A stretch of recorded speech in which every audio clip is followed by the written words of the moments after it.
Hello, ladies and gentlemen, boys, girls, dogs, and cats. Welcome back to Calm Down Level Up. Today, we are here again, finally back. The thing's gonna open back up, but there it is. Welcome back to our Annex only Millennium Chaos, all those buzzwords series. Holy shit. Welcome back, everybody. I just missed a nuke on London. Right when I started the game. I usually let it run for like an hour or two. Not in real life, but in-game hour or two before I click record. And literally in those couple of hours, a nuke went off in London. Oh, look at that! Got that one though. That was over Dover. Rip. So I mean, we're seeing a lot of French nukes go off on the English. We haven't really seen that many British nukes go off on the French, even though the British have 35 nukes. And quite the manpower as well. Sorry, a lot of you guys have been correcting me, and I apologize. Technically, it's England. This one's England, okay? And in my previous series, I was calling England the UK. It's not, okay? I know the difference, and I'm just being dumb. So believe me, I know the difference. But welcome back to this series, everybody. If you guys remember, quite a lot happened last episode and the episodes leading up to last episode. Actually, off camera, Poland was able to defeat Greenland, so Poland is actually free to do other things now. France is still locked in its war with Britain. Obviously, we saw the nukes go off. But also, France's situation is a little bit more complicated. Basically, France and Brazil are fighting England and Morocco, in a sense. And neither country has been, or none of these countries have really been navally invaded yet. I think the British tried to navally invade Brazil, but it did not work. The Brazilians are really right now focusing on trying to kill Argentina. And then I'm sure once that is actually done, they'll probably go up and support the French and really try to get Britain to surrender. Another development we saw last time was the fall of Turkey and the Neo-Ottoman Empire. It totally collapsed. So we see the rise of this very, very strong Yugoslavian state without any manpower. But I mean, that's another story. They just got some, but it all sank into the depths of their debt. They are already on scraping the barrel as well, so that's pretty incredibly horrible. Persia is going to be taking a break from going westward, and they're actually going to go back eastward, and they're justifying on Kazakhstan. Now, this is actually good for China, and this could awaken the beast, or the tiger, that is China, because China has been locked in this war against Kazakhstan for a real long time, and Kazakhstan has actually been kind of winning, so that's a little bit embarrassing. Oh, what just happened with Yugoslavia? They've justified on Kosovo again, of course. I also realized why last episode Kosovo was released, and that's because there's actually an event that lets Kosovo just have their independence. So that was kind of broken at that point. Pakistan is still in its sad little war against Oman, so neither of these countries are going to be trying to do anything for a long time. Now, an exciting thing that I'm excited for, obviously, is a war between Egypt and Iraq. Now, this war will be really cool for a couple reasons. Now, first of all, Iraq has to finish off Kurdistan before they go to war with Egypt, because Egypt is prepared. Iraq has the manpower. I'm not sure how their divisions are doing. They have 98 divisions and 47 military factories. But Egypt has 100 divisions, so a little bit more divisions than Iraq does. Only 28 military factories, though. So they could run out of equipment a lot faster. They are not going to run out of manpower, though, with their 7.1. Now, Iraq has about 35 days until the war. So Iraq really has to go kill Kurdistan as fast as they can so that they don't have two fronts. And if Iraq loses this war against Egypt and Kurdistan, we could see Kurdish or Egyptian colonies in the New World. If you guys remember, Iraq has a colony in southern Mexico, as well as Puerto Rico and various other islands around the world. Iraq controls these three islands right here. This is Midway Island, I think Marshall Island? Wake Island? Is this one Marshall? No, that's Johnston Atoll. Oh, do they also control this? They control Guam. So they control some pretty strategic Pacific islands. But those could get lost to Egypt or Kurdistan very easily.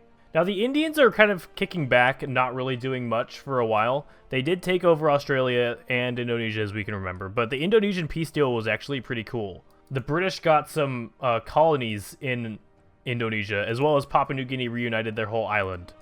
So Iraq has a little bit more than 10 days. It does not look like Iraq's going to be able to finish their war against Kurdistan fast enough. So what I'm going to guess here is that this is what's going to happen.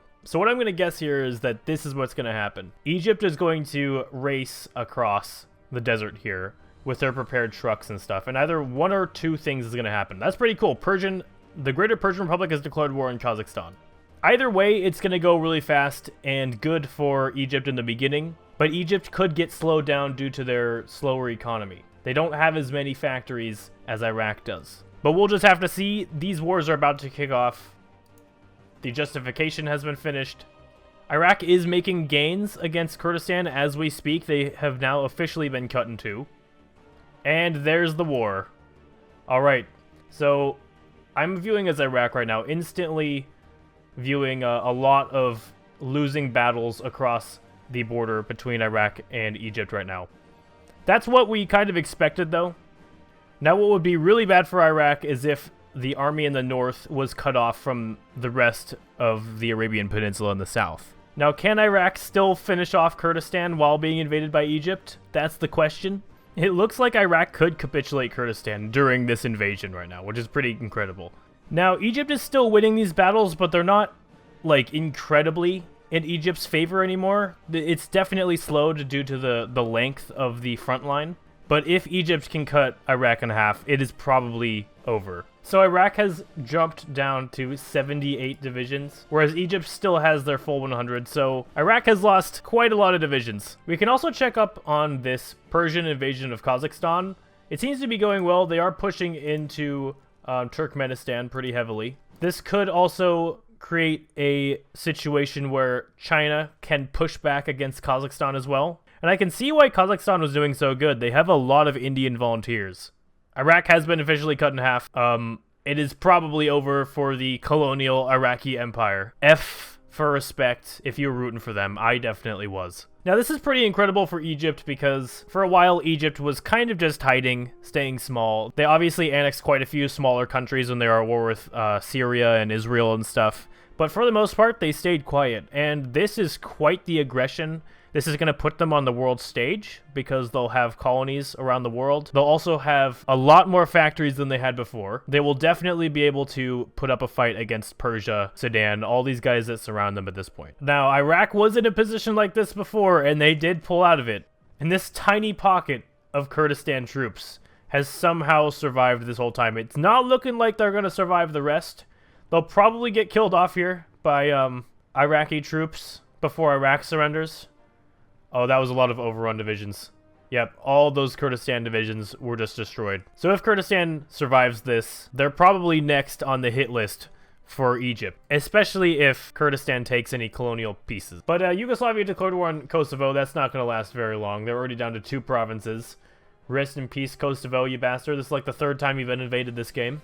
And it's gone. Kosovo was annexed. Now, the only anomaly that's still left inside Yugoslavia is Moldova. We'll see if they actually justify them or not. I could actually also see Yugoslavia justifying on the Czechs. The Czechs are powerful, and I think the Czechs would actually win that fight. The Czechs have 193 divisions, and, I mean, an adequate amount of manpower, whereas Yugoslavia has 0 manpower and only 141 divisions, which is actually similar to the Czechs, but still less. So Baghdad has fallen. Mosul is the new capital of Iraq, but this is like their last core state they have left. I think this is all core Kurdistan right now. If Mosul falls, it's all over for Iraq, and a lot of these troops are still getting overrun here. Oh, rest in peace. I would love to see this peace deal. So Kurdistan actually took 9 states, Egypt took 19. And Iraq was annexed. Okay, so I would love to see which states Kurdistan got. Let's go check Mexico first, actually. Okay, so all of Mexico. I think this must be all the states they got, or most of them. All went to Kurdistan. So if you thought Iraq was weird enough, try Kurdistan. Now, Guam went to Kurdistan as well, but the rest over here all went to Egypt. Wake Island, Midway, and Johnson's Atoll. Egypt also has Puerto Rico. Now, it looks like Kurdistan is improving relations with Egypt. I would see why. I would be scared if I was Kurdistan as well, because this giant monster just helped you defeat your enemy, but now is your enemy. Also, France has switched to monarchy. Bourbon France. God King Trump now controls France. So that's the latest development in French politics, with our 486 divisions still in arms race against Britain with the 344. So it looks like France is now winning that arms race. And France has an incredible 12 million manpower, too, compared to the British, like 1 or 2. I'm just realizing how incredibly powerful France is. They're still pumping out divisions that they can afford. They have a negative quite a lot of equipment. That's just because of the bug that flips numbers. But they can actually produce quite a lot, and they're doing pretty good with their production. But Britain is still such a defensible fortress that what's going to happen is France is just going to have to keep nuking London just like that over and over again. Just all over Britain until Britain can really just has no equipment left, can't do anything. It's just gonna have to be a starve-out game. 3.34 million deaths for Britain. Only 239,000 deaths for France, and 29,000 for the Brazilian state. Vatican City is back? Oh, was Vatican City never annexed? I thought it was taken a long time ago. Okay, well apparently Vatican City is in the war against Britain. So, there you go.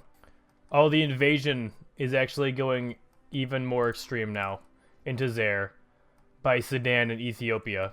Zaire is really starting to lose. It looks like Yugoslav and Polish troops and Algerians are all down here trying to defend it, keeping it alive. I thought Monaco was gone too. Jeez. Monaco's back. And weren't all these... Maybe I'm just tripping, but I thought all these were annexed already. Jeez. France has a nuke. We'll probably see them shoot off another one here. I just wanted to see if I could witness it. Where? Oh, there it is. I was about to be like, where did that nuke drop? But yeah, it dropped over there. So that's a ton of nukes being dropped on Britain. It's like probably like 20 or so nukes, maybe even 30 or so nukes have been dropped on England. Oh, I just realized something. Britain's national unity is 19%. That must be from all the nukes. And I just checked here. They will capitulate when they only have they'll capitulate when they have 81% or less of their territory. So it must be from all the nukes that are being dropped. That just bring I didn't realize that dropping nukes bring down national unity. I might just be new to that. Now I know you guys are wondering about this. Time to come over here. The Canadian siege of California is still occurring, and they're definitely winning. It's just taking a little while for them to get in there. California has been defending themselves quite well for a long time due to the mountainous terrain that they can just kind of camp down in. But Canada will eventually break through, and when California falls, it will fall hard.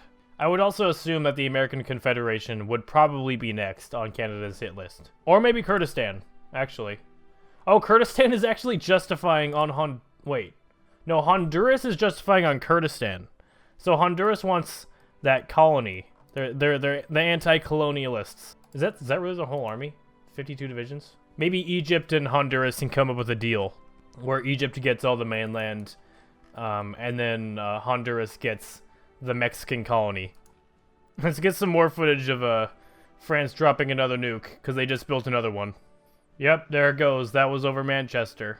Rippin' smithereens, jeez. But anyways, boys, I hope you are all enjoying this episode. If you like this, make sure to leave a like, favorite, and subscribe if you guys are new. Tell me in the comments if you want to see anything new. I have at least one series planned coming up here. Also, Border Porn AI only will be coming up as well. We're going to try and finish off this series and our Battle Royale series. But anyways, again, thank you all for watching. If you like this, make sure to leave a like, favorite, and subscribe if you guys are new. And I'll see you guys all next time. Peace.